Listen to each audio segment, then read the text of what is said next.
The Grand Convergence Hall stood at the center of Prime, a massive structure built from materials that seemed to shift colors in the light. Ambassador Daniel Hayes walked through its corridors with steady steps, though his heart beat faster than usual. He had been Earth's voice to the Galactic Council for 3 years now, and every meeting still felt important. The council chamber itself was circular, with 12 elevated seats arranged in a ring. Each seat represented one of the elder species that had ruled the galaxy for over 10,000 years. Daniel took his place at the lower podium reserved for petitioning species. Earth wanted full membership, and today's session would determine if humanity's application moved forward. High Arbiter of the Dominion called the session to order. His voice carried through the chamber without need for amplification. "We gather to discuss Earth's petition. Ambassador Hayes, present your case." Daniel began his prepared speech, outlining humanity's contributions to galactic trade, scientific advancement, and peacekeeping efforts. He spoke clearly, choosing each word with care. The council members listened, their alien faces difficult to read. The session lasted 4 hours. When it ended, the council agreed to review Earth's application further. Daniel felt cautiously optimistic as he gathered his documents. That was when he noticed something odd. 3 council members remained in the chamber after the others had left. High Arbiter, Chancellor Aura of the Collective, and Elder of the Hierarchy stood together near a side entrance, their voices low but urgent. Daniel moved to leave through the main doors, but they had sealed shut. "The weapons shipments must continue," said, his voice clearer now. "The conflict on 7 has been most profitable." Daniel froze. He was supposed to have left already. The side passage where he stood was shadowed, and the council members had not noticed him yet. "The younger species grow suspicious," Ara replied. "Perhaps we should pause operations." No's tone was hard. "We have maintained this network for 6 centuries. Some suspicion is manageable." Daniel's training took over. He activated his personal recorder, a small device implanted behind his ear. The conversation continued for another 10 minutes, detailing illegal weapons trafficking, manipulation of conflicts, and profit schemes that violated every galactic law. When the council members finally left, Daniel waited a full hour before the main doors unlocked. He went straight to the human embassy compound. Ambassador Wright, Earth's secondary representative, listened to the recording with growing horror. "This could destroy the council's credibility," she said, "but it also puts us in danger." "We have to report it," Daniel insisted. "Through proper channels, we follow the law." They filed an official complaint with the Council Ethics Committee the next morning. Daniel included the full recording and a detailed report. He expected an investigation. Instead, armed security forces arrived at his quarters that evening. "Ambassador Daniel Hayes, you are charged with espionage against the Galactic Council," the commander announced. "You will come with us." The trial began 3 days later. Daniel stood in the same chamber where he had advocated for Earth's membership. Now he faced accusations of fabricating evidence and attempting to destabilize galactic peace. The irony was not lost on him. "The recording is genuine," Daniel stated firmly when given a chance to speak. "I witnessed their conversation by accident. I reported it as required by law." High Arbiter sat in judgment, along with the very council members Daniel had recorded. "You accuse this council of corruption based on a conversation you claim to have overheard. Yet our technical experts have examined your so-called evidence and found signs of manipulation." "That's impossible. The recording is unaltered." "You insult this council with your lies," Ara said coldly. "Humanity sends a spy, then pretends innocence when caught." Daniel's appointed defender, a lawyer named Ara, tried to argue for more time to review the evidence. She was overruled. The council voted on Daniel's guilt within 2 hours, 12 votes for conviction, 0 for acquittal. "The sentence for espionage against the council is death," announced, "to be carried out immediately as a lesson to all younger species who forget their place in the galactic order." Earth's government sent urgent communications demanding Daniel's release. President Morgan herself contacted the council. All requests were, the execution would proceed as scheduled, and it would be broadcast across the galaxy. They moved Daniel to a public execution platform in the center of Prime's capital city. Millions of aliens from hundreds of species watched in person. Billions more watched through broadcasts. Daniel stood straight, refusing to show fear. A human news crew managed to get close enough for a final statement. "Tell Earth I'm sorry I won't make it home," Daniel said. "Tell my daughter Kelly that I love her. Tell my brother Stephen to take care of her. And tell everyone that I'm not afraid because I know the truth will come out eventually. Humanity doesn't bow to lies." The executioner activated the plasma field. It was designed to be quick but visible. The broadcast ensured every human in Earth's colonies saw their ambassador die. The message was clear. The Council's authority was absolute. Anyone who challenged it would face the same fate. On Earth, Fleet Admiral Jacob Pierce watched the execution from his office at Naval Command. His jaw tightened as Daniel Hayes's body fell. Beside him, President Morgan's hands gripped the edge of the desk until her knuckles turned white. "They killed him for telling the truth," Pierce said quietly. "They killed him to send us a message," Morgan replied. "The question is, what message do we send back?" In a small apartment in New York, Kelly Hayes watched her father die on the news. She was 26 years old, a tactical analyst for Earth's Defense Forces. Her uncle Stephen sat beside her, both of them too shocked for tears. "They murdered him," Kelly whispered. "The Council murdered him, and they're going to get away with it." Stephen put his arm around his niece. "Maybe not. Your father was the bravest man I knew. If he said that recording was real, then it was real." Across Earth and its colonies, similar scenes played out. Humans watched their representative executed by the powers that ruled the galaxy. Some felt fear, others felt anger, but everyone felt something shift in that moment. For 3 years, Earth had played by the Council's rules. They had been patient, diplomatic, respectful. They had sent their best people to beg for acceptance into a system that claimed to value justice and equality. Ambassador Daniel Hayes had believed in that system. He had followed proper procedures, reported crimes through official channels, and trusted that truth would prevail. The Council had rewarded his faith with death.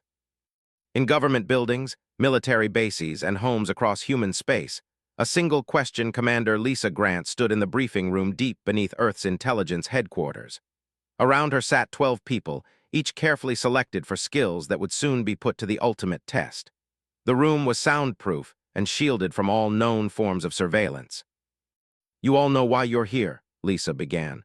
"Ambassador Hayes was executed 6 days ago. The official story is that he was a spy who fabricated evidence. We know that's a lie." She activated the holographic display. Images of the Galactic Council members appeared in the air. "Our mission is simple.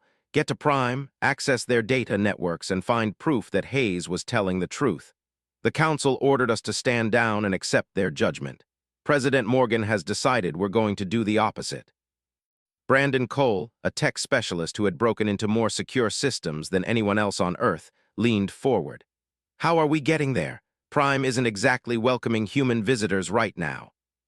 "We have a cargo ship registered to a trading company," Lisa explained.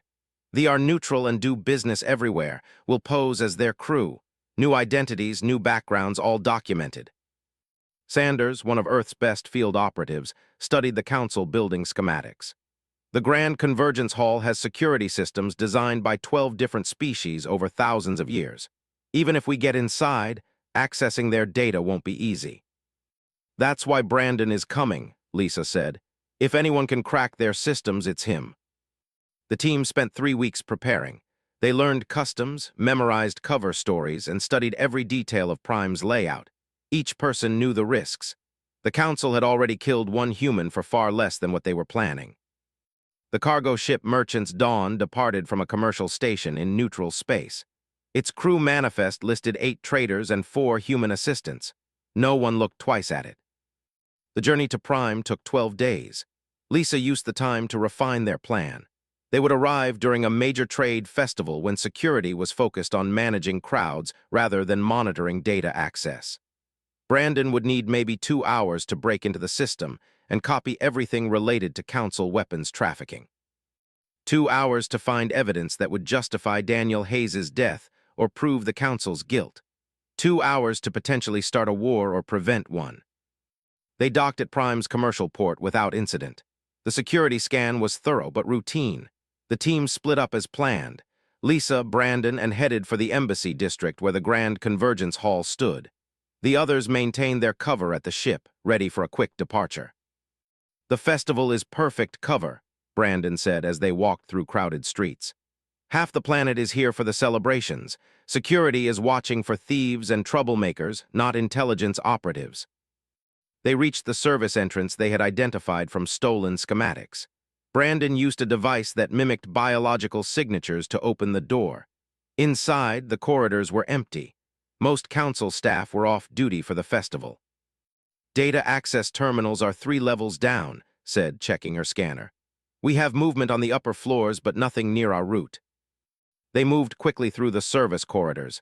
Lisa's heart pounded, but her hands stayed steady. This was what she trained for. Getting caught meant execution, but Daniel Hayes deserved justice. The truth deserved to come out. The data center was smaller than expected, just a room with crystalline storage matrices that hummed with energy. Brandon approached the main terminal and began working. Security is tough, he muttered, fingers flying across holographic controls. But it's designed to keep out external hackers, not someone with physical access. Give me 40 minutes. Lisa took positions watching the corridor. 37 minutes passed in tense silence. Then Brandon made a satisfied sound. I'm in, searching for weapons trafficking, illegal operations, anything connected to Hayes's accusations. His eyes widened as data scrolled past. Oh, this is big, really big. How big? Lisa asked. Hayes caught maybe 5% of it. The Council's been running weapons to conflict zones for over 6 centuries. They've sold advanced technology to primitive worlds, armed both sides of wars, and profited from millions of deaths. The evidence is all here. Transaction records, communication logs, everything. Copy it all, Lisa ordered. Brandon's fingers moved faster. Already on it. This is going to take about 15 more minutes. That was when the alarms started. Red lights flooded the corridor.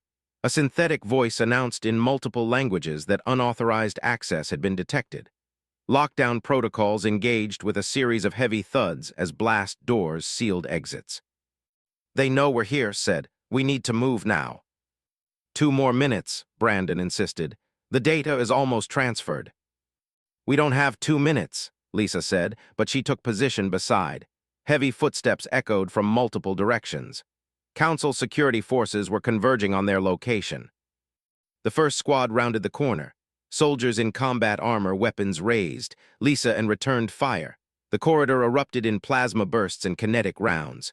2 soldiers went down. More took their place. 1 minute, Brandon called out. A plasma bolt hit the wall beside Lisa's head, scorching the metal. She dropped and rolled, coming up to take down another soldier. Moved like water, never staying in one place long enough to be targeted. But there were too many enemies and too few escape routes. Transfer complete, Brandon announced. He yanked the data chip from the terminal and tossed it to Lisa. Get that home. We're leaving together, Lisa said. No's voice was calm despite the chaos. They've sealed every exit. We can't all get out, but we can make sure the evidence does. She pointed to an emergency waste disposal chute. That dumps into the city's underground network. You can reach the spaceport from there. We'll hold them here and buy you time. Lisa understood immediately. She also hated it. This is the mission, Commander. Daniel Hayes died for this truth. So can we. Fired another burst down the corridor. Go now. Brandon handed Lisa a small transmitter. If we don't make it, this will send the data to every human ship in range. Dead man's switch. They can't stop it. Lisa wanted to argue. Training and duty won out. She took the data chip and the transmitter, then climbed into the disposal chute. The last thing she saw was Brandon taking defensive positions, ready to hold off an army. The chute was dark and tight.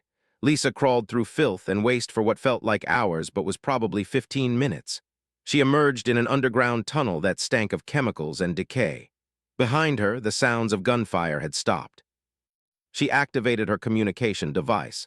Merchants Dawn, this is Grant. Emergency extraction. They know we're here. The response crackled with static. Copy, Commander, we're ready.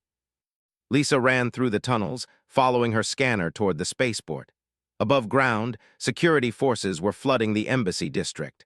She could hear announcements ordering all humans to surrender for questioning. The cargo ship's bay doors opened as she approached. Lisa sprinted up the ramp. Go, go, go. The ship lifted off immediately. Prime's Port Authority tried to order them to land.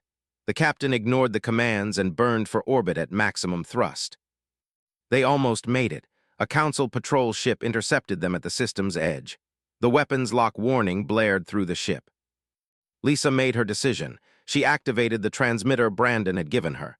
The data chip's contents broadcast in all directions, hitting every relay and receiver in range. Earth's intelligence network would pick it up. So would neutral parties. The evidence would reach home. The Council ship fired. The cargo vessel's shields collapsed. Lisa felt the hull breach, felt the air rushing out. She held the transmitter with both hands, making sure the broadcast continued. The Council captured her alive, barely. They brought her back to Prime along with Brandon and, who had also survived the assault on the data center.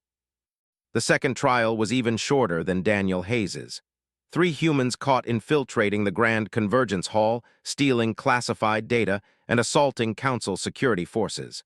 The verdict was predetermined. High Arbiter addressed the galaxy once more. Let this be a final warning to Earth and all who would challenge Council authority. These terrorists sought to destabilize galactic peace with fabricated allegations.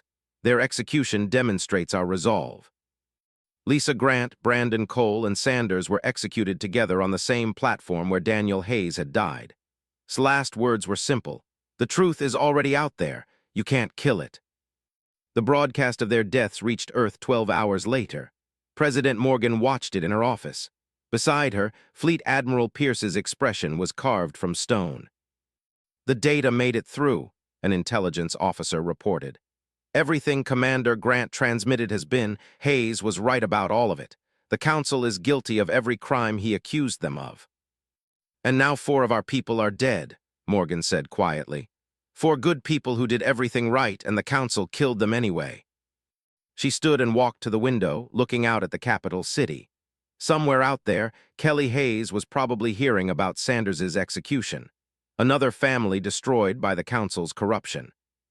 Admiral Pierce, Morgan said, her voice steady and cold, prepare the fleet. Ma'am, we tried diplomacy. We tried following their laws. We tried truth and evidence and proper channels. They killed Daniel Hayes for exposing them. They killed Grant, Cole, and Sanders for proving he was right. She turned to face him. Now we try something else. Are we going to war? Pierce asked. We're going to send them an ultimatum, Morgan replied. The corrupt Council members stand trial before an impartial court, or we make them stand trial. We tried it their way. Now we do it ours. The evidence that Commander Grant died to deliver spread across the galaxy. Independent news networks broadcast it. Smaller species who had suffered under Council authority saw proof of what they had long suspected. The Council's reputation began to crack. But reputations heal. The Council had survived scandals before. They would weather this one too, unless Fleet Admiral Jacob Pierce stood in the operations center watching holographic displays of Earth's entire naval force. 247 warships of various classes, from massive dreadnoughts to quick frigates. Against the Council's thousands of vessels, it looked like nothing.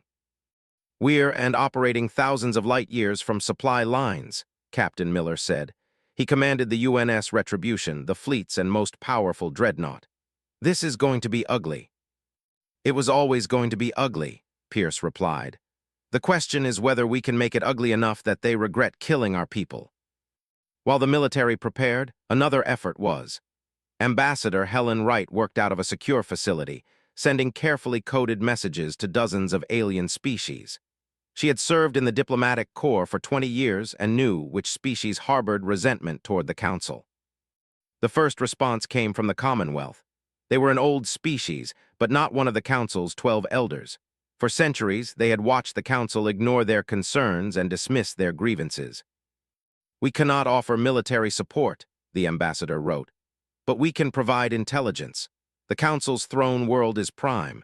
It is heavily defended, but we have detailed information on their defense network. Consider it a gift in memory of Ambassador Hayes. Other species followed. The collective sent tactical data. The clans shared communication frequencies used by Council military forces. None of them would fight alongside humanity, but they were willing to help in other ways. 38 species have made contact, Helen reported to President Morgan. Most can only offer information or safe harbor for damaged ships, but the sentiment is clear. A lot of species are tired of council authority. Will any of them speak up publicly? Morgan asked. Not yet, they're afraid. But if we can prove the council isn't invincible, that might change. Back at Naval Command, Pierce organized the fleet into battle groups. The Retribution would lead the main assault force with 60 of the heaviest ships. Captain Foster's UNS Defiance commanded the second group that would handle enemy reinforcements. Captain Clark's carrier UNS Vindicator led the third group, providing fighter support. The strategy was risky. Instead of defending Earth or engaging Council forces in human territory, they would strike directly at Prime. The Council's throne world was the symbol of their authority. Taking it down would send a message that no power was safe from accountability. We'll use the intelligence to plot jump routes through unexplored space, Pierce explained to his command staff. The Council will expect us to come through known hyperspace lanes. We'll avoid those entirely. That's dangerous, someone pointed out. Unmapped space could have gravitational anomalies, rogue planets, anything. So could walking into a prepared defense, Pierce countered. We take calculated risks or we don't go at all. In the science division, Dr. Lee and Dr. Vincent Torres worked around the clock on new weapons. The Council's technology was older and more refined, but humanity had one advantage. They were desperate, and desperation bred innovation. Quantum disruption torpedoes, explained, showing schematics to the Admiral. Council shields are designed to deflect physical impacts and absorb energy weapons. These torpedoes exist in a quantum state until they hit the target. The shields can't recognize them as a threat until it's too late. Will they work? Pierce asked. The simulations say yes. Real combat is another matter. Vincent presented his own design. Focused plasma arrays. We've been developing them for mining operations, but they can be weaponized. The Council's point defense systems are calibrated for standard weapons. These will overwhelm them. The fleet needed every edge it could get. Production facilities across Earth and its colonies worked day and night, installing the new weapons on as many ships as possible. Volunteers flooded recruiting stations. Everyone wanted to be part of the mission that would avenge Daniel Hayes and the others. Pierce had to turn away thousands. The ships could only carry so many. One volunteer he accepted immediately was Kelly Hayes. She reported to the Retribution with a transfer request from her previous assignment. My father died trying to stop the Council's corruption, she told Captain Miller during her interview. I want to be there when we make them answer for it.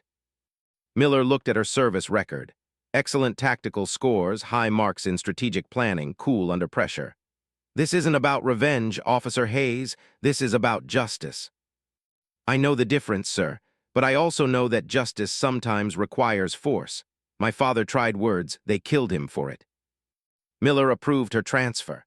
Kelly Hayes became part of the Retribution's tactical team, responsible for coordinating fire solutions during battle. The departure date approached. Families said goodbye to their loved ones. Everyone knew the odds. Even with new weapons and clever tactics, they were still attacking the most powerful organization in the galaxy on their home ground. The night before the fleet left Earth, Pierce visited the memorial where Daniel Hayes' name had been added. 3 other names sat beside it. Lisa Grant, Brandon Cole, Sanders, all of them killed for telling the truth. We're coming for them, Pierce said quietly. I don't know if we'll win, but they're going to know they were in a fight. President Morgan gave a speech broadcast across human space. We did not choose this path. We tried peace, we tried diplomacy, we tried working within the Council's system. They responded with murder. Now we respond with strength. Our fleet departs tomorrow not to conquer, but to demand accountability. The Council will learn that humanity does not forgive the murder of innocents. The reaction was mixed. Some people supported the decision. Others feared it would lead to Earth's destruction. But most understood that doing nothing was not an option. The Council had drawn a line. Humanity would either cross it or accept permanent subordinate status. The fleet gathered at the edge of the solar system. 247 ships, carrying over 300,000 personnel. Pierce stood on the Retribution's bridge, looking at the tactical display showing every vessel. All ships report ready, Captain Miller announced. Then let's go remind the Council that humans don't bow to tyrants, Pierce said. Engage hyperspace drives, destination Prime. The fleet vanished from Earth's space in a cascade of light. They followed the routes provided by the jumping through empty systems far from normal trade lanes. The journey would take 8 days instead of the normal 3, but they would arrive undetected. During the journey, Pierce met with his senior officers daily. They refined the attack plan, ran simulations, and prepared for every scenario they could imagine. The Council's defense fleet orbits Prime in 3 layers, Captain Foster explained during one briefing. We'll hit the outer layer hard and fast with the new torpedoes.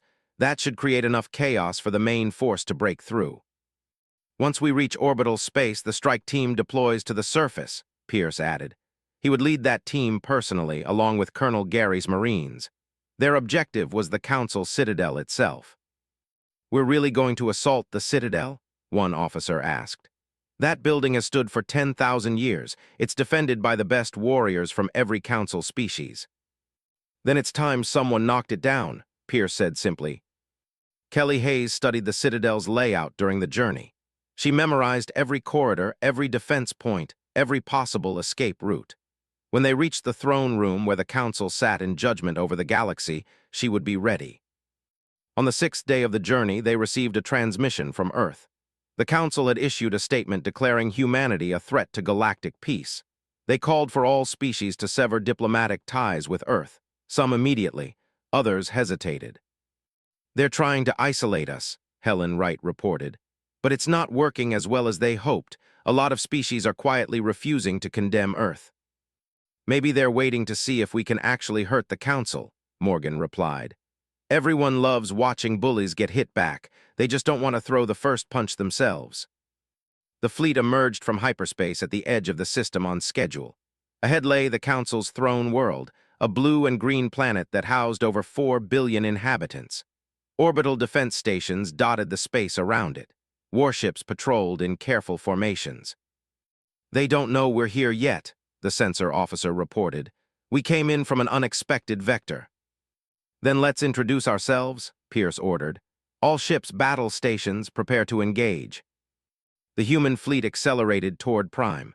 Alarms started blaring on Council ships as they detected the approaching force. Defense stations powered up weapons. The outer patrol ships scrambled to form defensive lines. Captain Miller gripped his command chair. This is it, for Ambassador Hayes and everyone who died seeking justice. Kelly Hayes activated her tactical station, fingers steady on the controls. In a few minutes, the shooting would start. Her father's killers sat on that planet below, comfortable in their power and authority. Not for much longer. All ships report weapons armed and ready, the weapons officer announced. Fire at will, Pierce commanded. The space around Prime erupted into chaos. Council warships that had patrolled peacefully for centuries suddenly found themselves fighting for survival. The quantum disruption torpedoes tore through shields that had never failed before. Focused plasma arrays overwhelmed point defense systems designed by the galaxy's best engineers. Captain Miller watched the tactical display as the first wave of Council ships broke apart under the assault.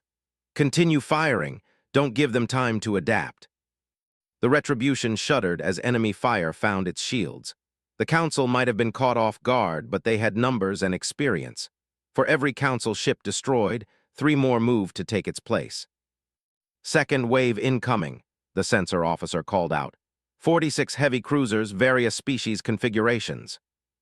Captain Foster, your group needs to intercept them, Pierce ordered over the fleet channel. Keep them off our backs. The UNS Defiance broke formation with its battle group, moving to engage the reinforcements. Foster had served in Earth's Navy for 18 years. She had never fought a battle this large or this important. All ships target their command vessels first, she ordered. Cut off their coordination. The space battle became a brutal exchange of firepower. Human ships used their new weapons to devastating effect, but Council ships had raw power and numbers. The frigate UNS Valor took a direct hit and exploded. The destroyer UNS Courage lost main power and drifted helplessly until enemy fire finished it. On the Retribution's bridge, Kelly Hayes coordinated targeting solutions. She tracked enemy formations, predicted their movements, and directed fire where it would do the most damage. This was what her training had prepared her for, but no simulation captured the reality of watching ships filled with people die in silent flashes. "We're losing ships faster than projected," Miller said quietly to Pierce. "If this keeps up, we won't have enough left to hold orbit." "Then we better finish this quickly," Pierce replied. He opened the channel to the assault force. "Colonel, how long until your team is ready?" "Marines are loaded and ready, sir. Just get us to the surface." The Retribution and 15 other ships pushed through the orbital battle toward the planet. Council fighters swarmed them like angry insects. The carrier UNS Vindicator launched its own fighters to intercept. Captain Clark commanded the Vindicator from deep inside its armored core. "All squadrons, keep those fighters off the landing force. I don't care what it costs." Human pilots engaged the enemy in dogfights that spiraled through the orbital battlefield. The Council fighters were individually superior, but humanity had desperation and purpose. Every pilot knew friends who had watched Daniel Hayes die on broadcast. Every pilot knew what the Council represented. Lieutenant Jake flew his fighter straight into a formation of interceptors. His weapons tore through two before the others scattered. Then enemy fire caught his wing and sent him spinning. He ejected just before the fighter exploded, watching the battle continue as his emergency pod drifted. The landing force broke through to low orbit. Pierce stood in the assault shuttle's bay along with Colonel and 40 Marines. Kelly Hayes was there too, having volunteered for the ground team. Miller had tried to refuse her request, but Pierce overruled him. "She's earned the right to be there when we face them," the Admiral said. The shuttle dropped from the Retribution's belly and began its descent. Behind it, Captain Foster's battle group fought to keep reinforcements away. The Defiance took hit after hit, its shields failing under sustained fire. "Hull breaches on decks 4 through 7, Foster's damage control officer reported. "We're losing atmosphere." Foster gripped her command chair as another impact rocked the ship. "Seal those sections, keep fighting." She knew the Defiance was dying. The question was whether it could last long enough to get the strike team to the surface. Foster had a daughter back on Earth, a girl who would grow up without her mother. But that daughter would grow up in a galaxy where murderers faced consequences. "Captain, critical failure in the main reactor," engineering reported. "We need to evacuate." "Negative, all power to weapons and engines. Keep us between the enemy and the Admiral's shuttle." The Defiance's final moments were spectacular. Foster directed every remaining weapon at the pursuing Council ships, scoring hit after hit even as her own vessel broke apart around her. When the reactor finally exploded, it took 2 enemy cruisers with it. The Admiral's shuttle hit atmosphere just as the Defiance died.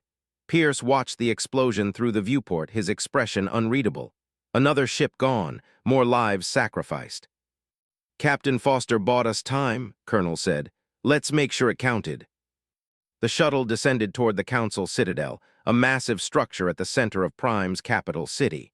It was built from white stone that seemed to glow in the sunlight, with towers reaching toward the sky. For 10,000 years, the galaxy's rulers had sat in that building, passing judgment on countless species. Today, judgment came for them. The shuttle landed in the Citadel's outer plaza. Council security forces were already there, taking defensive positions behind cover. The Praetorian Guard, elite warriors sworn to protect the Council, wore armor from a dozen different species. Some were with their armored scales. Others were with 4 arms, each wielding a weapon. Still others were species Pierce had never seen before. The shuttle's doors opened and Marines poured out. The plaza erupted in weapons fire. Colonel led the charge, his combat armor absorbing hits that would have killed him instantly. His team moved with practiced efficiency, covering each other and advancing despite the opposition. Kelly Hayes stayed close to Admiral Pierce as they moved toward the Citadel's main entrance. She had trained in combat but never experienced real battle. The sounds were overwhelming. The smell of ozone from energy weapons mixed with something bitter she couldn't identify. A Praetorian Guard rushed her position. Kelly's training took over. She fired 3 shots, all center mass. The warrior's shields held for 2, but the third punched through. He went down hard. "Keep moving," Pierce ordered. "Don't stop for anything." They fought their way into the Citadel itself. The interior was beautiful, with corridors decorated in art from hundreds of worlds. Kelly barely noticed. Her focus stayed on the path ahead and the enemies trying to stop them. More Marines fell. Corporal Amy took a plasma bolt to the chest that burned through her armor. Sergeant Martinez covered his squad's advance and never saw the enemy flanking him. Every meter forward cost human lives. But they kept advancing. Pierce had studied the Citadel's layout for weeks. He knew exactly where to go. The Council's throne room sat at the heart of the structure, up 3 levels and through a ceremonial hall. The ceremonial hall was a killing ground. Praetorian guards had set up defensive positions with overlapping fields of fire. Colonel analyzed the situation in seconds. "We can't fight through that," he said. "There are too many." "Then we go around," Pierce replied. He pointed to a service corridor on the building schematic. "Maintenance access. It bypasses the hall and comes out behind the throne room." They made for the service entrance. The corridors were narrow, barely wide enough for 2 people. The Marines had to move single file, making them vulnerable. But it worked. They emerged behind the throne room's defenses. The final door stood before them. Beyond it sat the 12 council members who ruled the galaxy. Kelly checked her weapon. This was it. Everything her father had died for came down to what happened in the next few minutes. Colonel placed breaching charges on the door. "Once we go in, there's no going back. They'll seal us inside." "That's fine," Pierce said. "We're not leaving until this is done." The charges detonated. The door exploded inward. The strike team rushed through into the throne room. It was smaller than Kelly expected. The 12 elevated seats formed a circle around a central platform. Council members sat in their places, looking down at the intruders. Security forces filled the room, weapons raised. High Arbiter stood from his seat. "You dare enter this chamber with weapons drawn." "You executed my people for telling the truth," Pierce replied, his voice echoing through the room. "Now you're going to answer for it." Outside, the space battle continued. The human fleet was down to less than half strength, but they had established orbital control. Captain Miller coordinated the remaining ships from the Retribution, which bore scars across its hull but still fought on. "Admiral Pierce, we've hijacked the planetary broadcast system," a communications officer reported. "The whole galaxy can see inside that throne room." Pierce activated his communicator. "Do it." Every screen on Prime suddenly showed the interior of the throne room. But it didn't stop there. The signal spread through the galaxy's communication network. Billions of beings across thousands of worlds watched as Admiral Jacob Pierce of Earth confronted the Galactic Council. "You wanted to send a message when you killed Ambassador Hayes," Pierce said, addressing the Council and the watching galaxy. "You wanted to show that your authority was absolute, that anyone who challenged you would die." He held up a data chip, the same one Commander Lisa Grant had died to deliver. "But Hayes was right. This contains proof of your crimes. 6 centuries of illegal weapons trafficking. Millions dead because you armed conflicts for profit. You murdered him to hide the truth." "Lies and fabrications," said, though his voice lacked confidence now. "Then submit to an impartial investigation," Pierce challenged. "Stand trial before neutral judges. Let the evidence speak for itself." "The Council bows to no one," Chancellor Ara declared. Pierce's expression hardened. "Then you'll fall to someone." Made a subtle gesture toward a hidden control panel. Kelly saw it from her position. Her tactical training recognized the movement pattern. He was activating something. "Admiral, he's triggering a self-destruct," she called out. The building trembled, smiled coldly. "If we fall together. The Citadel's power core is now in overload. In 3 minutes it will explode with enough force to destroy this entire district. You came here to destroy our throne, you'll die in its ruins." Pierce didn't hesitate, he shot. The High Arbiter fell from his elevated seat, clutching his chest. The room erupted in chaos. Security forces opened fire. The Marines returned it. Kelly dove for cover as energy bolts scorched the air above her. But some of the council members didn't fight. Ara stood from her seat, her hands raised. "Enough! This has gone far enough." Other reformist council members followed her lead. A counselor named moved to the control panel where had triggered the self-destruct. "I can stop this, but I need time." Colonel's Marines fought off the security forces while worked frantically. The timer counted down, 2 minutes, 90 seconds. Kelly found herself back-to-back with Admiral Pierce, both of them firing at enemies trying to reach. This was not how she imagined her father's vindication would happen. But it was happening, and that was what mattered. Admiral Pierce stood in the center of the throne room, surrounded by the most powerful beings in the galaxy. Half of them wanted him dead. The other half seemed uncertain about what should happen next. His Marines maintained defensive positions, weapons ready but not actively threatening. The broadcast was still active. Billions watched as this moment unfolded. "High Arbiter is dead," Pierce said, his voice carrying through the chamber and across the stars. "He tried to destroy this building and everyone in it rather than face justice. That tells you everything you need to know about the Council's corruption." Aura stepped forward. She was old even by standards, her skin marked with patterns that indicated centuries of life. "Ambassador Hayes told the truth. Commander Grant died proving it. We on the Council who value actual justice have known about these crimes but lack the power to stop them." Chancellor Aura moved as if to protest. Colonel's weapon tracked him. The Chancellor froze. "You have a choice," Pierce continued, addressing the remaining Council members. "Submit to trial before neutral judges or we finish what we came here to do." "You cannot threaten this Council," one of the counselors said. "We have ruled the galaxy for 10,000 years. We are the foundation of galactic order." "You were," Kelly Hayes said, speaking for the first time. All eyes turned to her.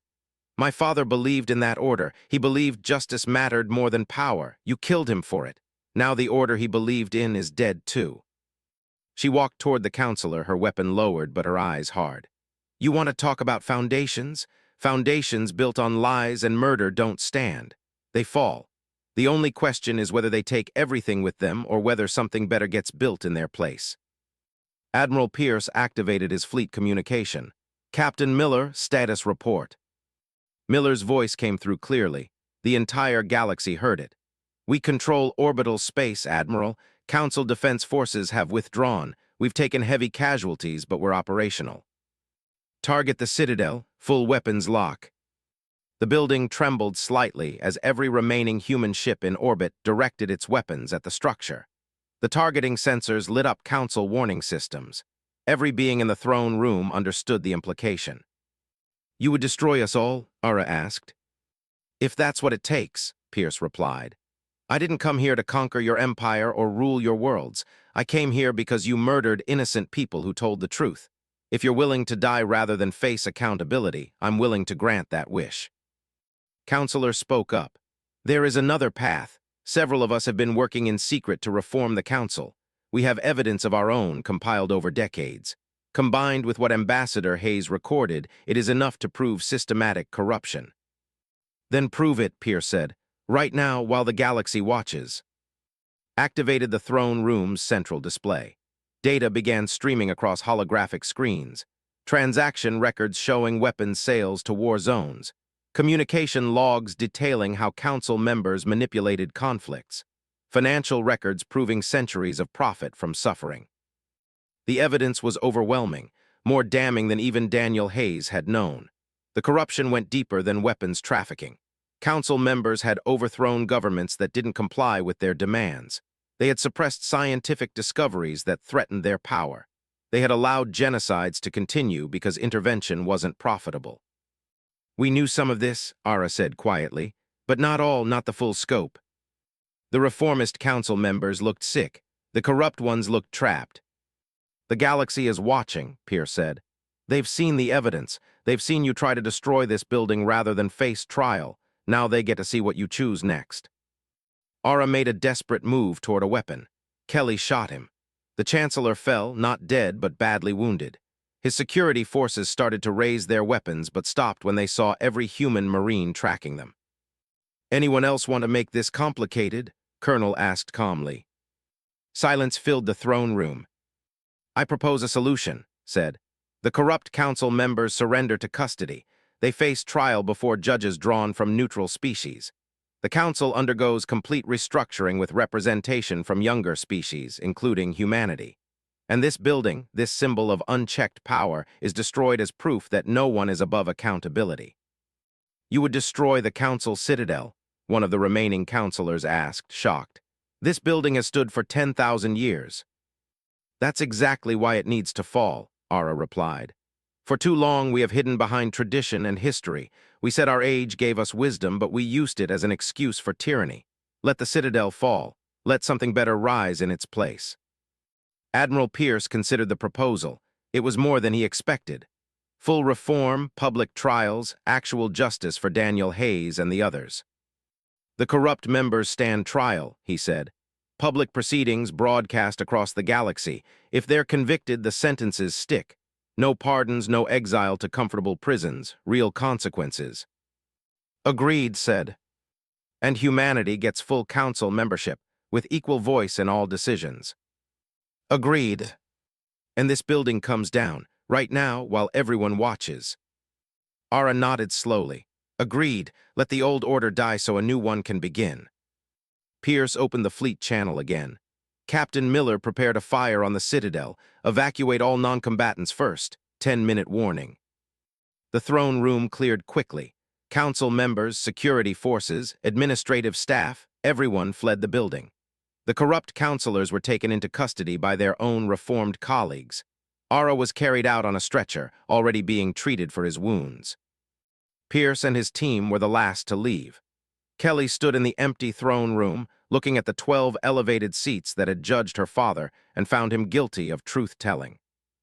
Dad would have wanted this, she said quietly. Not revenge, justice. Sometimes they look the same, Pierce replied. Let's go. They exited the Citadel and moved to a safe distance. The building stood pristine in the afternoon sun, white stone glowing as it had for 10,000 years, the symbol of galactic authority, the throne from which the Council had ruled unchallenged. Pierce gave the order, fire. The human fleet opened fire from orbit. Focused plasma arrays struck the Citadel from multiple angles. The quantum disruption torpedoes followed, phasing through the building's shields as if they didn't exist. The ancient structure began to collapse. Billions watched across the galaxy as the Council Citadel fell. Each crumbling wall represented a piece of the old order dying. Each collapsing tower marked the end of unchecked power. When the dust settled, nothing remained but rubble. 10,000 years of tradition and authority reduced to broken stone and shattered pride. The galaxy reacted immediately. Some species celebrated, others mourned the loss of stability. But everyone understood that something fundamental had changed. The Council could be challenged, authority could be questioned, power had limits. The trials began 3 weeks later on a neutral world chosen by consensus. Judges from species that had no connection to either Earth or the Council presided. The proceedings were broadcast continuously. The evidence was presented methodically. Every weapon's sale, every manipulated conflict, every crime committed in the name of maintaining order.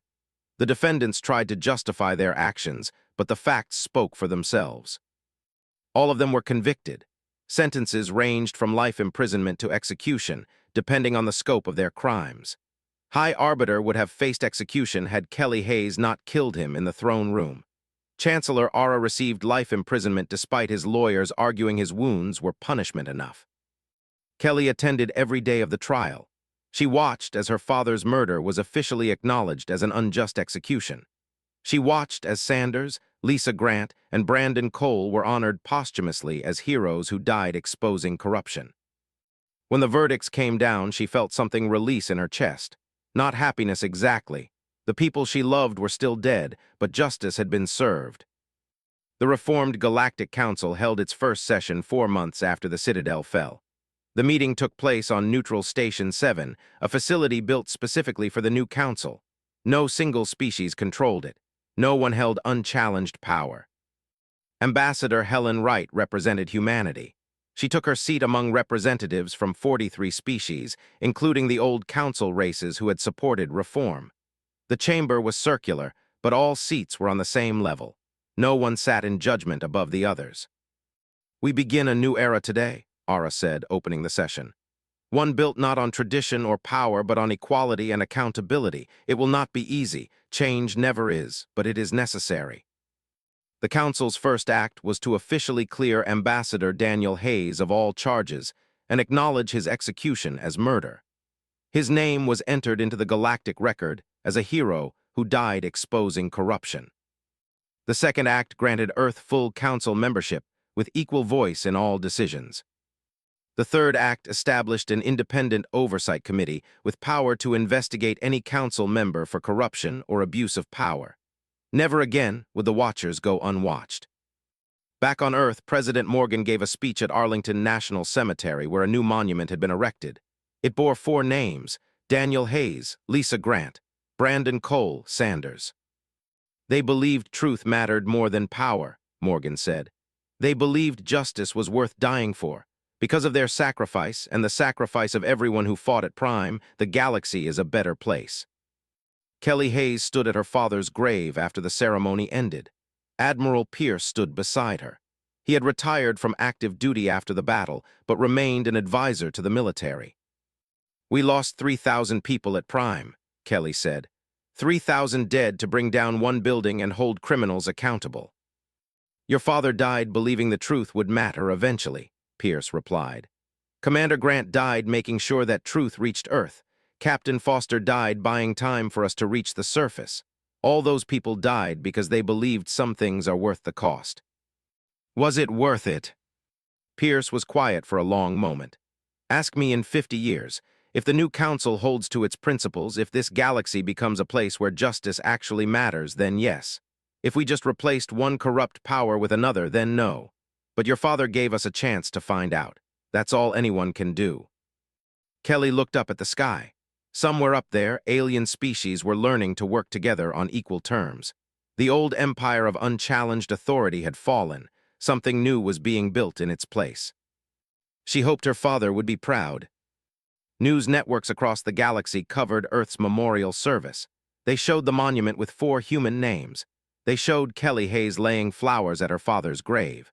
They showed President Morgan's speech. The message spread to thousands of worlds. Stand up to injustice even when the cost is high. Tell the truth even when power tries to silence you. Fight for accountability even when the odds seem impossible. Ambassador Daniel Hayes had believed those things. He died for them, but his death had not been meaningless. The galaxy he left behind was different from the one he lived in. Politicians who had quietly supported Earth's rebellion now spoke openly about council reform. Activists demanded investigation into their government's dealings with the old council. On dozens of worlds, people who had accepted authority without question began asking uncomfortable questions. The old council had executed Daniel Hayes to send a message about power. Instead, they had created a martyr whose death inspired change across the galaxy. 5 years later, Kelly Hayes became Earth's ambassador to the reformed Galactic Council. She took the same oath her father had taken, promising to represent humanity's interests with honor and integrity. Admiral Pierce attended the ceremony. So did Captain Miller, still commanding the rebuilt Retribution. Dr. Lee was there, now head of Earth's weapons development program. Dozens of others who had fought at Prime came to witness the moment. "Your father would be proud," Helen Wright told Kelly before the ceremony. "You've earned this position through your own merit, but you also carry his legacy." Kelly wore a small pin on her uniform jacket. It bore the symbol Ambassador Hayes had designed years ago, a circle representing the council with a star at its center representing humanity. Not above the others, but equal among them. The reformed council had its share of problems. Old prejudices didn't disappear overnight. Some species still resented humanity's dramatic rise to prominence. Political conflicts arose regularly. But when corruption appeared, it was investigated. When abuse of power occurred, it was punished. The Independent Oversight Committee did its job, and the council members who forgot that accountability applied to everyone were removed from office. The Citadel on Prime remained in ruins. Several species proposed rebuilding it, but the motion was always voted down. The rubble served as a reminder that no building, no institution, and no power was permanent or beyond challenge. Earth built its own memorial at the site. A simple stone marker with 5 words carved into it: "Power without accountability will fall." The galaxy was not perfect. It was messy and complicated and full of species that didn't always get along. But it was also a place where an ambassador could report corruption without being executed for it. A place where truth mattered more than tradition. Daniel Hayes had died trying to make that galaxy real. His daughter and millions of others continued his work every day. And in the end, that was his true legacy. Not the Citadel's destruction or the Council's reformation, but the simple idea that justice was worth fighting for, no matter the cost. The galaxy had learned that lesson written in human blood and sacrifice. It was a lesson they would not soon forget. Self-destruct halted, announced with 30 seconds remaining. The Citadel is safe. The fighting stopped. Security forces lowered their weapons, seeing that several council members now stood with the humans. The balance of power had shifted in a single moment. The first quantum disruption, torpedoes launched from the Retribution's tubes, invisible to council sensors until the moment they struck. The outer defense stations exploded in brilliant flashes.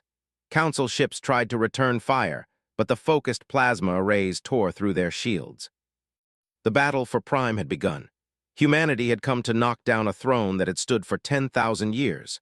Whether they succeeded or died trying, the galaxy would remember this day for. He forced them to face real consequences. Earth sent its ultimatum. The Council rejected it within an hour.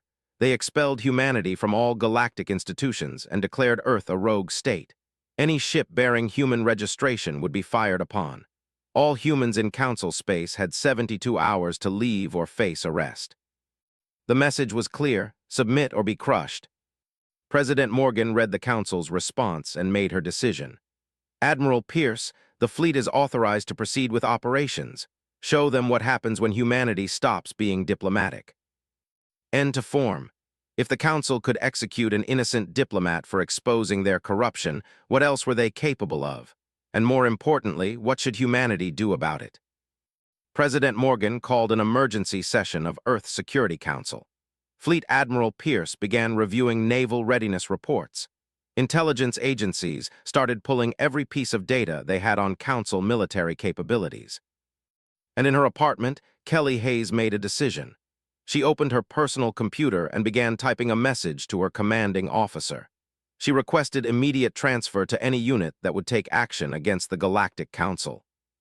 The Council thought they had sent a message about power and authority. They thought humanity would see Daniel Hayes's execution and learn their place. They were wrong. Humanity had received a different message entirely. They had learned that the Council was corrupt, that its justice was a lie, and that no amount of diplomacy would change that. Most importantly, they had learned that sometimes the only response to injustice was force. The execution of Ambassador Daniel Hayes was meant to be a warning. Instead, it became a declaration of war.